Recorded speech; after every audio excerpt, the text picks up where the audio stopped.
Howdy! Happy Thanksgiving to all of y'all folks out there today. Got a big time day going on with some football. Got the Cowboys playing. We don't know what they're going to do. We don't know what they're going to do down in Big D because the Raiders are coming to town. And even though they should win that game, who knows what's going to happen? I got the Cowboys. I got the Lakers. I got Steph Curry and the Golden State Warriors. I got Molly Q in the house. I got Jeff Saturday with his big self on camera. Damian Woody is somewhere away. He's a little sick on Thanksgiving Day. My condolences to you, brother. I hope you get better because you know why I'm thinking about you right now. You see this beautiful turkey right here. You see those sweet potatoes right there. You see these veggies. You see this cranberry sauce, the stuff in the apple pie. Oh, it's going to be a beautiful, beautiful day. Capped off, potentially, by a loss from those Cowboys. Now, I don't want to wish something like that on people on Thanksgiving Day. But hey, what's a Thanksgiving without misery coming to the Cowboys? First takes in the house. You hear? Where do we go from here? I don't play well, the team doesn't play well. It sucks, but I tell you, we're a confident group. There's no secret that we need to do a better job on all fronts. We went through last year for moments like this. I gotta grab it, there's no time for stalling. Number one stunner, don't have other options. And I've got no doubt that we're going to find a way to get back on track. This resilient team is going to continue to fight and get better, I can promise you that. We know who we are. I gotta go for the goal. I need to switch up the mode. I'm in a whole nother zone. We're a confident group. There's no worries on what our future holds.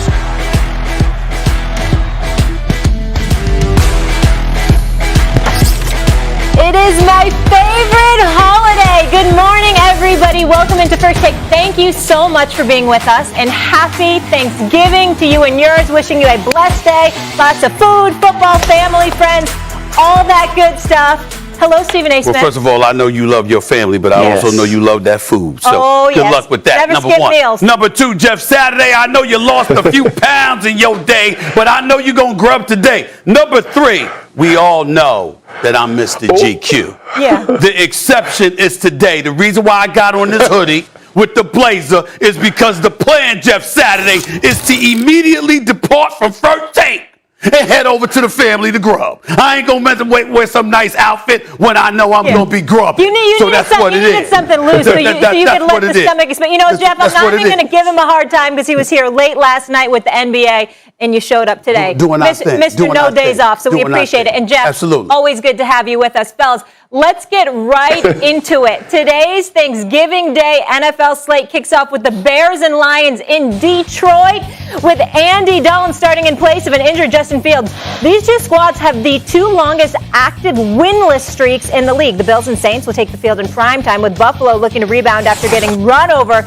by the Colts' Jonathan Taylor last week. The Saints are 3-0 on Thanksgiving Day under Sean Payton, and after a loss to the Chiefs last week, Dak Prescott and the Cowboys hope to get their swagger back against the Raiders. Vegas is playing on Thanksgiving for the first time since 2013 when it lost to the Cowboys. Worth noting, left tackle Tyron Smith will return after an ankle injury kept him out of the loss to the Chiefs. And Coach Mike McCarthy optimistic that wide receiver CeeDee Lamb will play, but Lamb has to clear concussion protocol. After dropping two of their last three, in all seriousness, Stephen A. Yeah. Can Dallas afford to lose? No, not to me. And understand what my thinking is with all of this. I'm not being impractical here. They win in the NFC East, okay? The NFC least is what I like to call it. We understand that. They're going to the playoffs. I understand that. My measuring stick, Jeff Saturday, and I've got to make sure I hide this IFB and all of this other stuff right here. I'm sorry. It's okay. It's a holiday. We're all chilling today. Everyone's at home relaxing. Okay, here's the deal. When I look at the Cowboys, you just lost to the Kansas City Chiefs, okay? I'm looking at that. You got blitzed by the Denver Broncos. I'm looking at that. You lose to the Raiders as well on Thanksgiving Day. Yep. I think the levels of vulnerability that the Dallas Cowboys expose themselves to are things that could come back to potentially bite them against some of the better teams. In other words, just figuring them out. Looking at them. We know about Dak. We know about Ezekiel Elliott and Tony Pollard. Gallup is back in the lineup. Amari Cooper eventually will be back, okay, because we know Jerry Jones got an attitude with him because he's on that COVID list, all right? CeeDee Lamb, we hope that he'll ultimately be okay, and we anticipate that he will. So the weapons are there, but the point is, when you look at their personnel, You got to take into account everything that comes with the Cowboys, the expectations, me accusing them of being allergic to prosperity, them finding themselves in a position where every single week there's something else that goes wrong. I'm just saying that as you watch this team, the more ammunition you provide for more elite opponents to see things and find themselves exposed to certain things, I think the worse it is for them. So I think what you have to do if you're the Dallas Cowboys is do everything that you can, Jeff, to walk into the postseason providing as little evidence as possible to what those vulnerabilities may be, knowing that a Tom Brady, Aaron Rodgers, potentially a Matthew Stafford or a Kyler Murray could expose them. That's where I'm coming from with it. I'm certainly not implying that they need to win their division or make the playoffs or anything like that. I'm just saying that the elite teams are watching every little thing that they do, and every little vulnerability that you expose is something they will potentially take advantage of. That's where I'm coming from with it.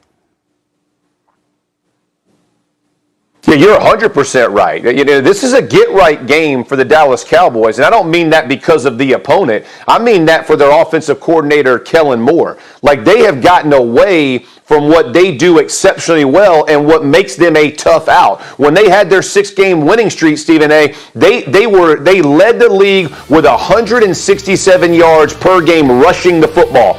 Hey, common sense sometimes ain't common. Why all of a sudden do you want to go play the Kansas City Chiefs and throw the ball dang near 50 times with against a defense that you know you could have gotten physical with? So when you're thinking about the Dallas Cowboys, they are chasing the Arizona Cardinals. They could end up having a bye in week 1 and the playoffs going through Dallas because of who the Cardinals have to play in their own division. You said it, they're playing an NFC least. So don't give away these games. This is a get-right game for the Dallas Cowboys. Their defense kept them in a game against the Chiefs. They've played much better than expectations. They continue to prove that they are. Now you have Lawrence coming back. Hopefully you have Randy Gregory coming back soon. When those guys get healthy on the defensive side of the ball, but offensively, it's not about the talent. It's about the recipe for the Dallas Cowboys. That's being physical. That's imposing your will on defenses, then allowing Dak Prescott and all those receivers